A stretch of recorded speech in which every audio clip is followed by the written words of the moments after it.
Hey, all my Crimsonites, and welcome to the Crimson Cure channel, where we embrace our femininity, increase our womanly values, and celebrate our brothers. So join me on our feminine journey to learn, heal, and grow.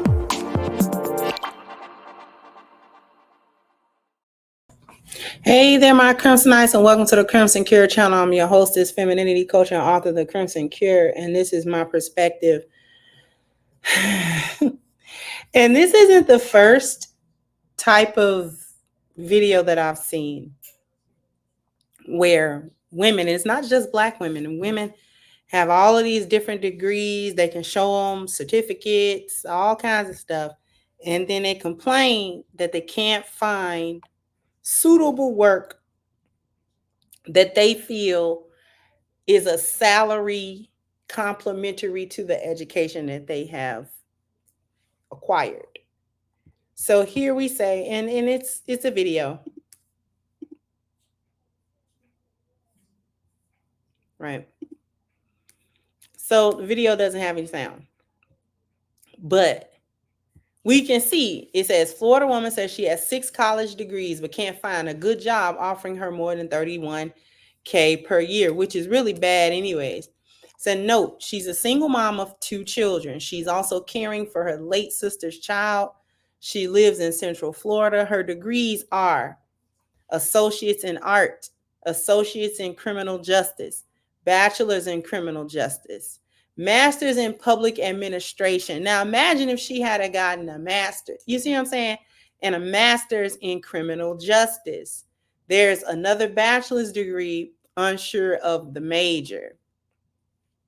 Here's her problem. She's a career student. She's a career student.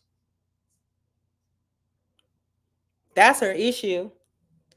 Where has the work experience been acquired in these fields? She's got several different degrees related to criminal justice and things of that nature, which not a law degree, right? Doesn't say she's got a JD, doesn't say she has a law degree or was required to pass the bar. So you went in and you went to school for all of these years. The debt has to be astronomical. And you failed to get the law degree. That's the one degree you needed that would have canceled out the necessity of all of the rest of these. You could have gone that route. You wanted to go that route because you have an associate's in criminal justice, a bachelor's in criminal justice, a master's in criminal justice, but no law degree. And I don't understand that. Why would you go down the pathway of criminal justice but not go to law school? You went to school, so you accumulated the debt. You already accumulated the debt that is associated with all of these years of school. So we've got multiple years of secondary education.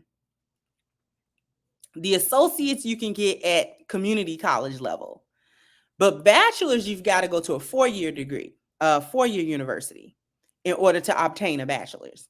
Master's is graduate school. So bachelor's degrees are undergrad degrees, and then master's degrees are graduate school.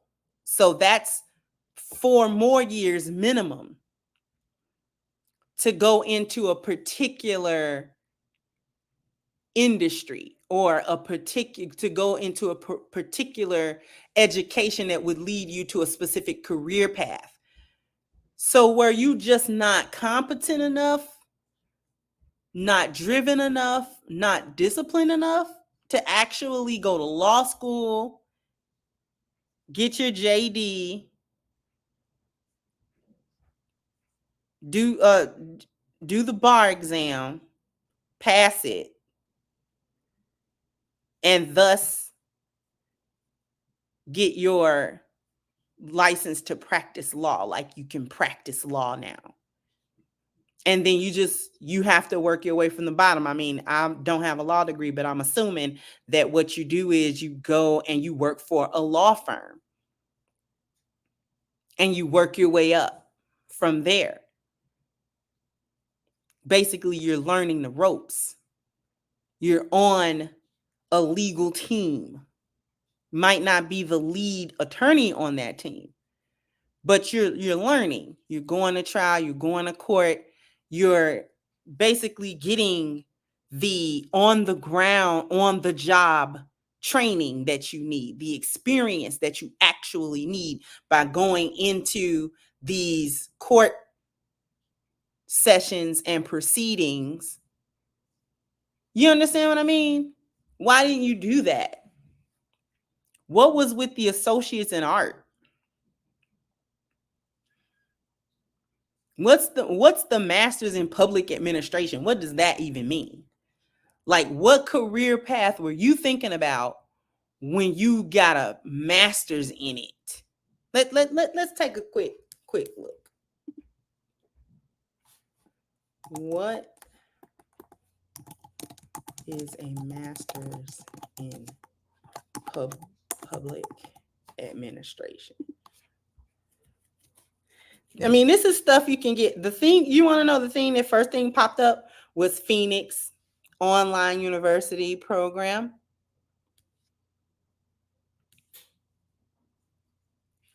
That's the first hit. A master's of public administration is a master's degree in public affairs. An MPA degree prepares recipients to serve in executive positions in municipal, state, and federal government and non-governmental organizations. So you got a degree in order to work in the government. So why aren't you working in a government position? Like, you went and took the time and money to get a master's in public administration and you can't get a government job? And you want to claim the most educated? See, I don't know if anybody's really seeing the problem with it. Like, I focused on what the degrees were to illustrate a couple of things. Number one, like I said, she's been a career student. There's a such thing as being a career student, because you get your room and board paid for. And as long as you're actually still in school, you know what I'm saying? Sometimes you can do a little bit of the deferment with the loan and, you know what I'm saying, all of this other type of stuff. Then she's got 2 children. So going to graduate school, okay.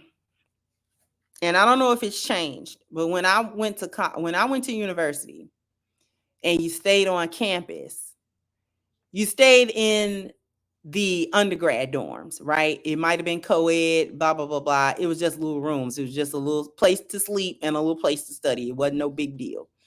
But the graduates, the people who were going for their masters, the people who were going for doctorates, the people who was going for the higher level degrees, in order to stay on campus, they were allotted apartments.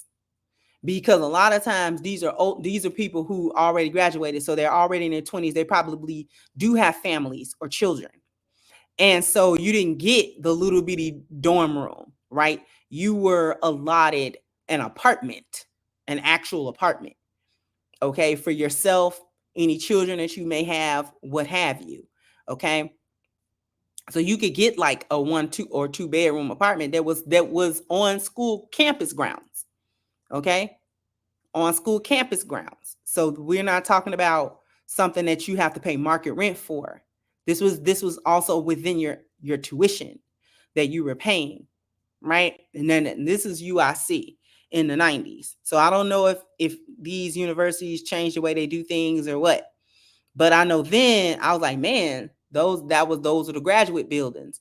And sometimes you would have people that had kids, but they were apartments. So this was with 2 kids. They're gonna supply you more often than not, a place to be with your kids. Y'all see what I'm going, where I'm going with that? The career student thing. And now when you're out in the real world, at 31K per year, you're not working a job that's associated with any of those degrees or education that you have acquired.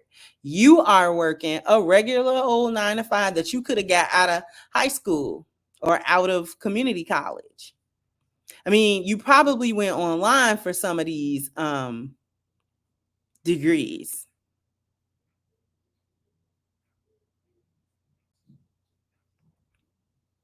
The useless degrees.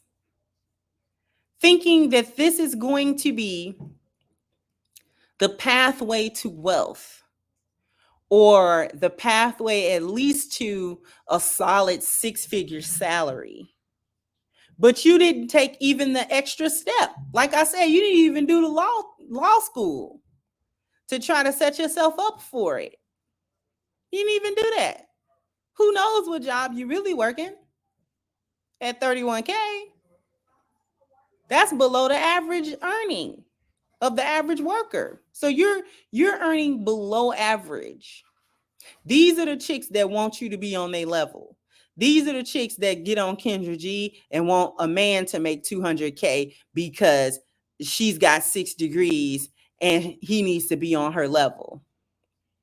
This is these chicks that think somebody has got to be impressed.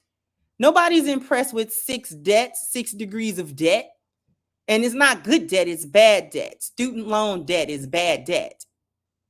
And you're never going to dig your way out of it at 31K. You might as well scrap trying to find some job somewhere, even a high paying job. And you might as well go into trying to start a business or something, because you can't be hired because the jobs that you would go for know that you have not done any footwork. You have not gotten any actual practical experience. You just been going to school. And you probably feeling too honorary to do like internships without pay. Oh, I need to pay my bills, which is understandable. But if you're going to work at certain fields, you're going to have to do the internship. And sometimes those internships don't pay you.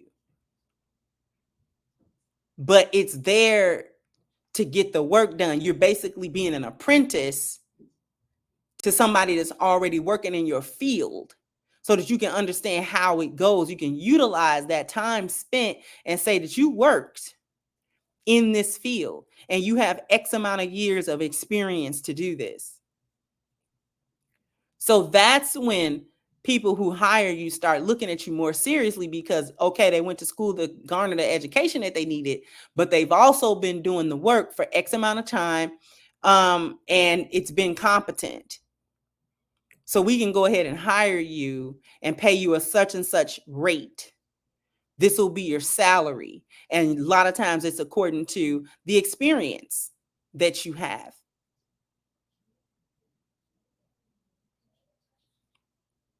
But you don't know nothing about that, because you thought going to school was going to be the be all end all to impress a hiring manager somewhere. And they're not impressed. And you keep thinking, oh man, I need to go back and get more educated so that I can demand a higher pay, but not realizing that that's not how you demand the higher pay. The higher pay is not demanded by how much education you have, but how much work experience you actually have. They want to know you can do the job. See, education says you can do it in theory. They want to know if you can do it practically. They want to know, can you do this? And I'm really surprised that you can't get a little municipal government job. You got a master's in public admin. You can go down to the local city hall and make that work for you? Wow. But y'all smart. Y'all got it. You'll laugh at somebody like me. I didn't get a college degree. I did 1 year at UIC and didn't go back. Right? So it'd be funny Because you probably a boss chick. You got 2 kids. One baby daddy, 2. We don't know. So you got responsibilities to tend to. No man nowhere in sight. I'll be the stupid one, though, right? You're the boss chick, and I'll be the stupid one that gets married, and you know what I'm saying? He's just trying to be married. Right. Right. I ain't carrying around hundreds of thousands of dollars worth of student loan debt. I can tell you that much. So if I'm wrong, I don't want to be right. Jump down in the comment section. Let me know what you think. Like, share, subscribe to the channel if you have not. Once again, I'm your hostess, The Crimson Cure, and this was my perspective. Bye-bye, Crimsonites.